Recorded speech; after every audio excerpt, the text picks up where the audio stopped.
जय हिंद प्यारे बच्चों, कैसे आप सब। आई होप आप लोग अच्छे होंगे, स्वस्थ होंगे, मस्त होंगे और अच्छी तरह से पढ़ाई कर रहे होंगे। जैसा कि आप सभी को पता है कि मैंने आप सभी के लिए क्लास 12th ज्योग्राफी का फर्स्ट चैप्टर, जिसका नाम था मानव भूगोल प्रकृति एवं विषय क्षेत्र, उसका मैंने आप सभी के लिए थ्योरी का वीडियो लेकर आया था और थ्योरी आपको पढ़ा रहा था। तो मैंने थ्योरी का दो वीडियो लेकर आया था। पहला वीडियो मैंने आप सभी को सामान्य जानकारी दी थी और दूसरा वीडियो में मैंने आप सभी ने जाना कि किस तरह से मानव जो था प्रकृति पर निर्भर था, प्रकृति से मानव डरता था तथा प्रकृति के अंतर वह दास बनकर रहता था और प्रकृति को पूजता था। यानी पूरा मिलाकर मानव प्रकृति से डरता था। तो कल के वीडियो में मैंने ये जाना। तो आज के वीडियो में हम कुछ आगे की ओर जानेंगे और आगे क्या क्या है तो उसके बारे में हम समझेंगे। तो आइए जानते हैं। वीडियो को शुरू करने से पहले बस चैनल पर नए आए तो चैनल को सब्सक्राइब कर दें और वीडियो को एक लाइक जरूर कर दें और वीडियो को जो है शुरू से अंत तक देखना है, ताकि आपको जो है क्लास में ही अधिकांश बातें याद हो जाएगी। और वीडियो को अपने फ्रेंड के यहाँ ज़रूर शेयर करें ताकि वे भी इस वीडियो के माध्यम से जुड़े और अच्छी तरह से तैयारी कर सके 2025 की बोर्ड एग्जाम के लिए। और ज्योग्राफी उनका बेस्ट से बेस्ट जाए। अगर वो ज्योग्राफी की तैयारी करना चाहते हैं तो हमारे चैनल से जुड़ जाए। तो आइए शुरुआत करते हैं।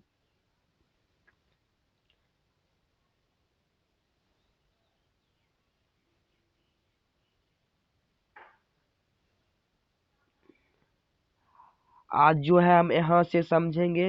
आज हम जो प्रकृति का मानवीकरण से समझेंगे। प्रकृति का मानवीकरण कहने का मतलब है कि अब जो मानव है वो प्रकृति पर निर्भर नहीं है, अब प्रकृति मानव पर निर्भर है। मानव जो है प्रकृति से डरता नहीं है, उसको पूजा नहीं करता है, उसका दास बनकर नहीं रहता है। अब उल्टा हो गया है, प्रकृति जो है मानव का दास बन गया। तो इसी के बारे में हम आज के वीडियो में समझेंगे और इस टॉपिक में समझेंगे। तो आइए समझते हैं।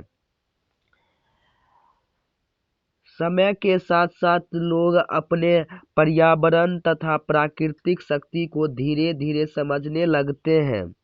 यानी कहने का मतलब है कि समय बदलता, जो आज से हजारों वर्ष पहले मानव जो था प्रकृति से डरता था, प्रकृति के अंतर्गत रहता था, लेकिन समय बदला। उसके बाद जो मानव है प्रकृति से अब नहीं डरता है, वह प्रकृति अब मानव से डरता है। मानव जो है, इसलिए मानव प्रकृति से नहीं डरता है क्योंकि जो मानव है वो प्रकृति की शक्ति को समझ चुका है। तो आइए समझते हैं। वे अधिक प्रौद्योगिकी का विकास कर लेते हैं तथा अपने सामाजिक व सांस्कृतिक विकास भी कर लेते हैं। वो जो मानव है वो प्रकृति की शक्ति को कैसे समझ गया, तो मानव जो है वो प्रौद्योगिकी का बहुत अधिक विकास कर लिया था। इसीलिए मानव ने प्रकृति का शक्ति को समझ लिया तथा जो मानव की जो सामाजिक व्यवस्था थी और सांस्कृतिक व्यवस्था थी, जो विकास हो रहा था उसका भी बहुत अधिक अधिक विकास हो गया था, जिसके चलते मानव अब प्रकृति पर निर्भर नहीं रहने लगा। आइए आगे जानते हैं। आधुनिक समय में मानव प्रौद्योगिकी का प्रयोग कर प्राकृतिक चीजों का मनमाने ढंग से उपयोग करता है। जब मानव ने प्रौद्योगिकी का विकास कर लिया तो मानव जो है प्रौद्योगिकी का गलत चीजों में प्रयोग करने लगा। मानव जो प्रौद्योगिकी का प्रयोग कर जो प्रकृति में जो चीज उपलब्ध होता था उसको मनमाने ढंग से प्रयोग करने लगा, अपने तरीका से प्रयोग करने लगा। और उसका जो प्राकृतिक चीज जो खत्म होने वाली थी वो खत्म होने लगी और मानव के लिए ही ये जो प्रकृति का जो वस्तु खत्म होता जाता है, मानव के लिए ही विनाश का एक दिन कारण जरूर बनेगा।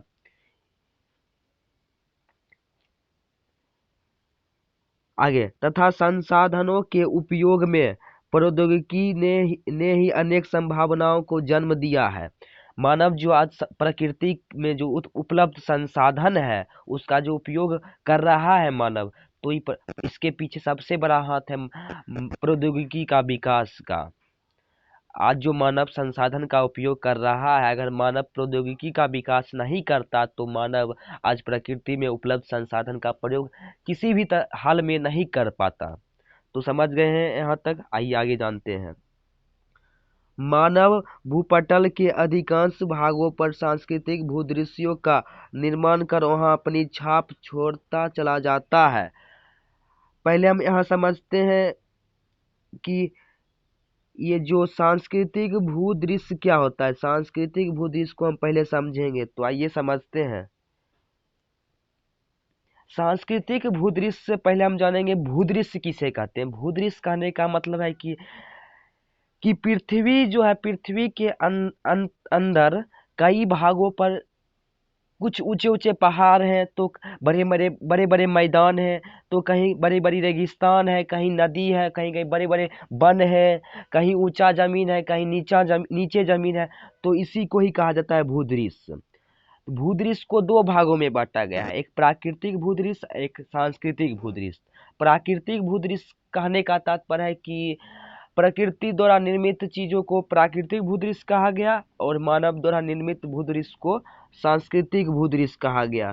तो आशा करते हैं आप सांस्कृतिक भूदृश्य समझ गए होंगे। अगर आपसे पूछा जाएगा तो आसानी से आप इसका आंसर दे सकेंगे।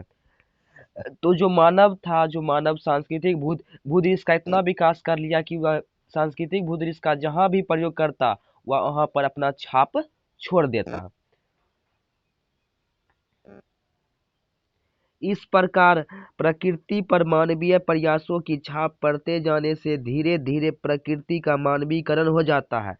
इस प्रकार जब मानव संसाधनों का उपयोग करता, प्रकृति का प्रयोग करता, तो मानव का जो प्रयोग जो किया उसका छाप प्रकृति पर पड़ गया, जिसके चलते धीरे धीरे प्रकृति का मानवीकरण हो गया।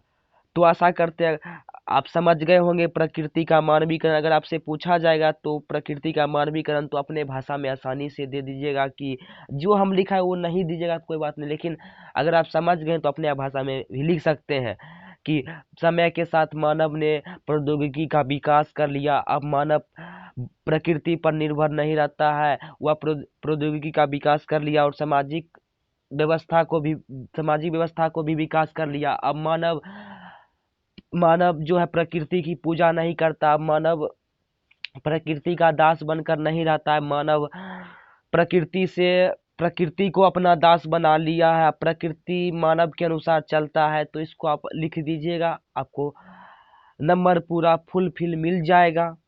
तो आशा करते हैं समझ गए होंगे।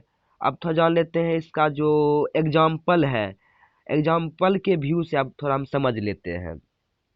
जैसे एग्जाम्पल 1, घर्षण तथा ऊष्मा की संकल्पनाओं ने मानव को अग्नि खोजने में सहायता दी। जब मानव ने घर्षण और ऊष्मा को समझ लिया तो मानव ने अग्नि को भी खोज लिया। यानी मानव ने घर्षण और ऊष्मा को समझने के बाद ही अग्नि का खोज किया। अगर मानव आज घर्षण और ऊष्मा की संकल्पनाओं को ना समझता तो आज अग्नि का खोज ना हुआ होता। ऐसे अग्नि था लेकिन इंसानों को पता नहीं था कि ये अग्नि है। उसके बाद आगे, वायु गति संबंधी नियमों को समझने के बाद मानव ने तीव्र गति से चलने वाले वायुयानों की खोज में सफलता पाई। कहने का तात्पर्य है कि वायु जो है सबसे तेज गति तो वायु का ही होता है, लेकिन मानव जो है वायु की गति को भी परख लिया, समझ लिया। परखने के बाद मानव जो है वायु से भी अधिक तेज चलने वाले वाहन का प्रयोग कर दिया, जिसे वायुयान कहा जाता है। आज जो हवाई जहाज चलता है उसे वह प्रकृति हवा से भी तेज चलता है, तब ने वो हवा के विपरीत दिशा में भी चल पाता है। तो मानव ने वायु की गति को समझा, तब जाकर वायुयान का निर्माण किया। तो आशा करते हैं आप लोग समझ गए होंगे। अब आगे की ओर बढ़ते हैं, आगे समझते हैं आगे क्या कर रहा है। इस संदर्भ में भूगोलवेत्ताओं ने दो संकल्पना प्रतिपादन किया। प्रकृति का जो मानवीकरण था, इसके संदर्भ में जो अनेक भूगोलवेत्ता थे उन्होंने दो संकल्पना दी। संकल्पना का प्रतिपादन किया। तो पहला संकल्पना है संभववाद और दूसरा संकल्पना होगा नवनिश्चयवाद। तो पहले हम जानेंगे संभववाद क्या होता है। तो आइए संभववाद के बारे में समझते हैं, तब हम चलेंगे आगे नवनिश्चयवाद की ओर। संभववाद की विचारधारा का सर्वप्रथम प्रतिपादन फ्रांसीसी इतिहासकार लुसियन फेवरे ने अपनी पुस्तक ज्योग्राफिकल इंट्रोडक्शन टू हिस्ट्री में सन 1925 ईस्वी में किया। यानी जो संभववाद है, संभववाद को सबसे पहले खोजने का कार्य फ्रांस के एक इतिहासकार हैं जिनका नाम लुसियन फेवरे है। उन्होंने अपनी पुस्तक ज्योग्राफिकल इंट्रोडक्शन टू हिस्ट्री में 1925 ईस्वी में किया था। तो यहाँ से कई ऑब्जेक्टिव आपसे निकलेगा, तो आप लिखिएगा कि लुसियन संभववाद की विचारधारा को सर्वप्रथम बार किसने प्रतिपादन किया? तो लुसियन फेवरे ने। कब किया? तो 1925 ईस्वी में। उसके बाद आगे पूछेगा कि लुसियन फेवरे ने किस पुस्तक में संभववाद विचारधारा का प्रतिपादन किया? तो ज्योग्राफिकल इंट्रोडक्शन टू हिस्ट्री नामक पुस्तक में संभववाद विचारधारा का प्रतिपादन किया। तो इससे 3 ऑब्जेक्टिव निकलता है जिसे आपको हर हाल में याद करना है, और ये पूछा भी जाता है, पूछा भी गया है क्वेश्चन। तो आशा करते हैं यहाँ तक समझ गए होंगे। अब आगे की ओर समझते हैं। लुसियन फेवरे ने तो संभववाद के बारे में बताया, लेकिन इसके अलावा और भी भूगोलवेत्ता हैं जो संभववाद के बारे में बताते हैं। आइए समझते हैं वो क्या है, कौन है वे। ब्लास ब्रुनेंस डिमांजिया जैसे फ्रांसीसी भूगोलवेत्ता एवं ईसा बोमेन तथा कार्ल सावर जैसे अमेरिकन विद्वानों ने इस विचारधारा को विकसित किया। तो ब्लास ब्रुनेंस डिमांजिया जैसे जो फ्रांसीसी भूगोलवेत्ता थे, इसके अलावा जो ईसा बोमेन और कार्ल सावर थे, वे संभववाद को काफी विकसित किया। और ये जो थे भूगोलवेत्ता, ये अमेरिका के भूगोलवेत्ता थे, तो इसको भी याद रखिएगा। अब आगे की ओर चलते हैं। जो लुसियन फेवरे ने संभववाद को प्रतिपादन किया सबसे पहले, तो उनके अनुसार आप जानेंगे कि संभववाद की परिभाषा, वो किस तरह से संभववाद को परिभाषित करते हैं। तो आइए समझते हैं। तो वे संभववाद को परिभाषित करते हुए कहते हैं कि कहीं कोई अनिवार्यता नहीं है, सर्वत्र संभावनाएं तथा मानव इन संभावनाओं का स्वामी होने के नाते इनके उपयोग का निर्णय करता होता है। ये संभववाद को परिभाषित करते हुए कहते हैं कि जो प्रकृति में संभावना या अवसर उपलब्ध है, उस अवसर का स्वामी जो है मानव है, और मानव जो है उस संभावना, उस अवसर का उपयोग करता है, तो उसको कोई भी नहीं रोक सकता है। वो अपने मन से उसका प्रयोग करेगा, उसका अपने मन से करेगा, उसका मन होगा तो करेगा, उसका मन होगा तो नहीं करेगा। उसको किसी भी तरह से रोक ठोक नहीं, मानव को किसी भी तरह से प्रकृति में उपलब्ध अवसरों का उपयोग करने से रोक ठोक एकदम सा नहीं है। तो आपसे पूछे जाएगा कि लुसियन फेवरे के अनुसार संभववाद की परिभाषा दे, तो आप सेम इसी तरह से लिखिएगा कि कहीं कोई अनिवार्यता नहीं है, सर्वत्र संभावनाएं हैं तथा मानव इन संभावनाओं का स्वामी होने के नाते इनके उपयोग का निर्णय करता होता है। तो आशा करते हैं आप लोग समझ गए होंगे। अगर आप समझ रहे हैं वीडियो को, तो एक लाइक जरूर कर दे, और चैनल पर नए आए हैं तो चैनल को सब्सक्राइब जरूर कर दें। तो आइए आगे बढ़ते हैं।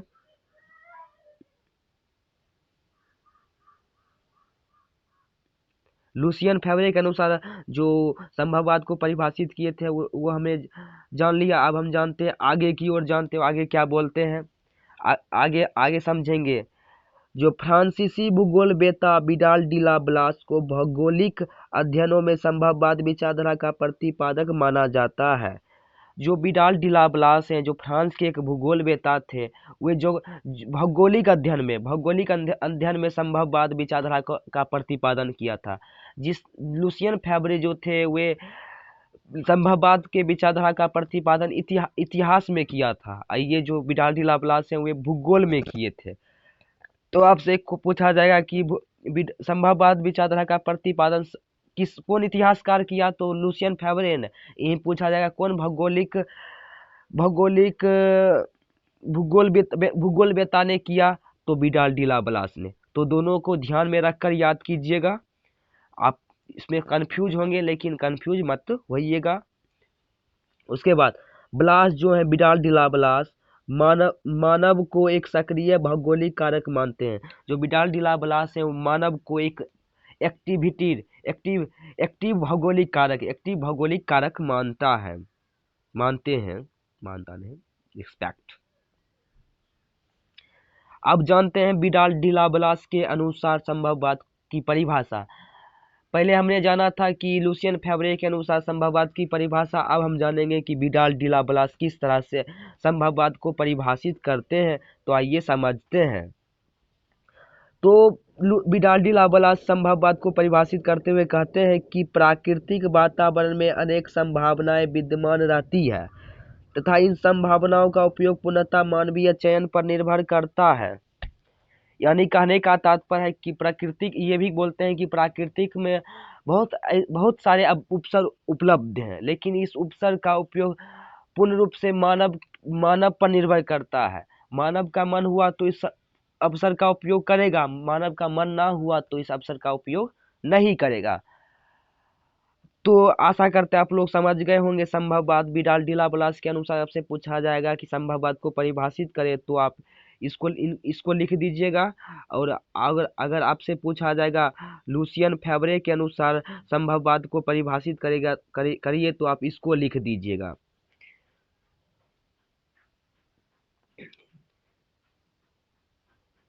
ये सब पढ़ने के बाद एक बात स्पष्ट होता है कि जो संभववाद के अंतर्गत जो होता है, संभववाद के अंतर्गत मानव को उच्च माना गया है और प्रकृति को निम्न माना गया है। संभववाद में मानव जो है प्रकृति से आगे और प्रकृति जो है मानव से पीछे है। यानी आपसे यहाँ से एक ऑब्जेक्टिव निकलेगा और पूछेगा कि संभववाद में किसे सबसे अधिक महत्वपूर्ण दिया जाता है, तो आप लगाइएगा मानव। किसे लगाइएगा? मानव। पूछा जाएगा कि आपसे संभववाद में किसे सबसे अधिक महत्वपूर्ण माना जाता है, तो मानव को। इसको याद रखिए, ना कि प्रकृति को नहीं माना जाता है, मानव को माना जाता है। तो आशा करते हैं आप लोग समझ गए होंगे। तो आइए आगे की बढ़ते हैं। हमारा जो संभववाद था उसको हमने खत्म कर दिया। अब हम जानेंगे नवनिश्चयवाद के बारे में। नवनिश्चयवाद, जिसे हम रुको और जाओ निश्चयवाद भी कहते हैं। नवनिश्चयवाद को रुको या जाओ निश्चयवाद कहने का पीछे का अर्थ है कि रुको और जाओ कहने का अर्थ है कि ना मानव प्रकृति के अंतर्गत है, ना प्रकृति मानव के अंतर्गत है। दोनों का पथ अलग है, रास्ता अलग है। तो इसी के बारे में इसमें हम समझेंगे। तो आइए समझते हैं। नवनिश्चयवाद विचारधारा के प्रतिपादक अमेरिकन भूगोलवेत्ता ग्रिफिथ टेलर है। जो नवनिश्चयवाद है, जिसे रुको और जाओ निश्चयवाद भी कहा जाता है, तो इसको सबसे पहले इस विचारधारा का सबसे पहले प्रतिपादक जो थे अमेरिका के एक प्रख्यात भूगोलवेत्ता थे, जिनका नाम था ग्रिफिथ टेलर। इसको याद रखिएगा कि आपसे यहाँ से आपका एक ऑब्जेक्टिव निकलता है कि नवनिश्चयवाद विचारधारा का सबसे पहले प्रतिपादक कौन है, तो ग्रिफिथ टेलर है। कौन है? Griffith Taylor. आपसे पूछा जाएगा ग्रिफिथ टेलर कहाँ के रहने वाले हैं, तो अमेरिका के रहने वाले हैं। ग्रिफिथ टेलर कहाँ के रहने वाले हैं, तो अमेरिका के। तो इसको भी याद रखिएगा। आइए आगे की ओर समझते हैं। इन्होंने इस विचारधारा को वैज्ञानिक निश्चयवाद या रुको और जाओ निश्चयवाद का नाम भी दिया। जो अमेरिका के भूगोलवेत्ता थे ग्रिफिथ टेलर, जो सबसे पहले नव निश्चयवाद विचारधारा का प्रतिपादक किए, वे इसके बारे में बताते हैं कि ये जो नव निश्चयवाद है, इसका अलग नाम एक वैज्ञानिक निश्चयवाद भी देते हैं और इसे रुको और जाओ निश्चयवाद भी कहते हैं। उसके बाद आगे, टेलर की यह संकल्पना पर्यावरण निश्चयवाद तथा संभववाद के बीच एक माध्य मार्ग प्रस्तुत करती है। जब जो टेलर हैं, जो ग्रिफिथ टेलर हुए, जब नव निश्चयवाद के बारे में बताते हैं, तो इससे एक निष्कर्ष निकलता है कि जो संभववाद और जो नव निश्चयवाद है, इसके बीच से एक पथ निकलता है। जब ये नव निश्चयवाद को परिभाषित करते हैं ग्रिफिथ टेलर, तो इस दोनों के बीच, नव निश्चयवाद और संभववाद के बीच एक पथ निकलता है। तो आशा करते हैं आप लोग समझ गए होंगे। आइए आगे समझते हैं। आगे है, इस विचारधारा में यह माना जाता है कि प्रकृति ने कुछ सीमा को निर्धारण की है। यदि मानव अपना विकास चाहता है तो प्रकृति द्वारा बनाई गई सीमा के अंदर ही रहकर कार्य करे, न कि बाहर होकर। कहने का तात्पर्य है कि जो प्रकृति है, प्रकृति ने मानव के लिए एक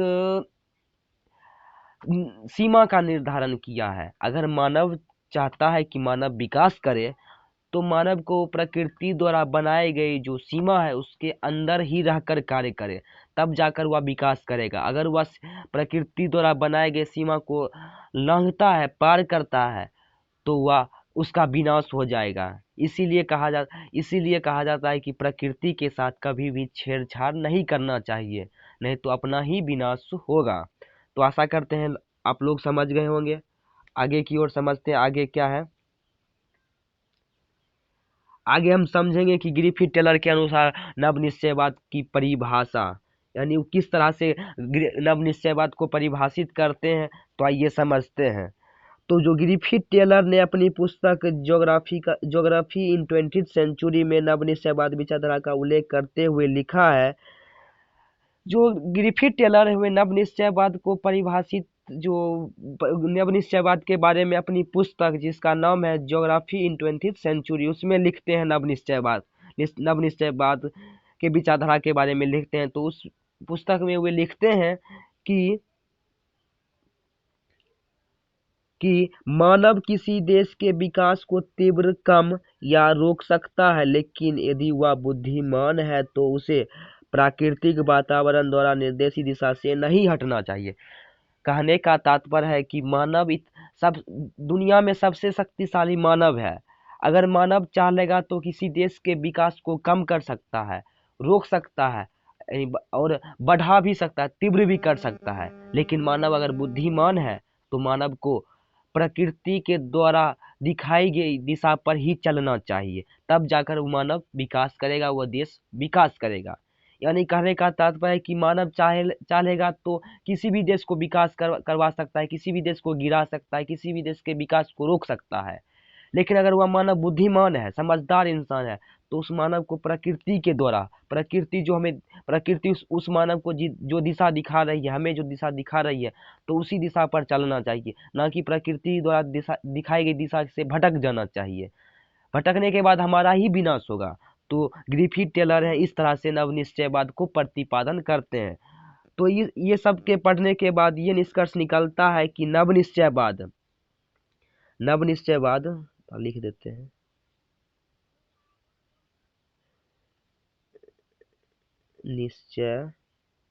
नवनिश्चयवाद, ये सब पढ़ने के बाद यह निष्कर्ष निकलता है कि नवनिश्चयवाद के अंतर्गत मानव को निम्न माना गया है और प्रकृति को उच्च माना गया है। यानी प्रकृति जो है मानव से आगे है और मानव जो है प्रकृति से नीचे है, नवनिश्चयवाद के अनुसार।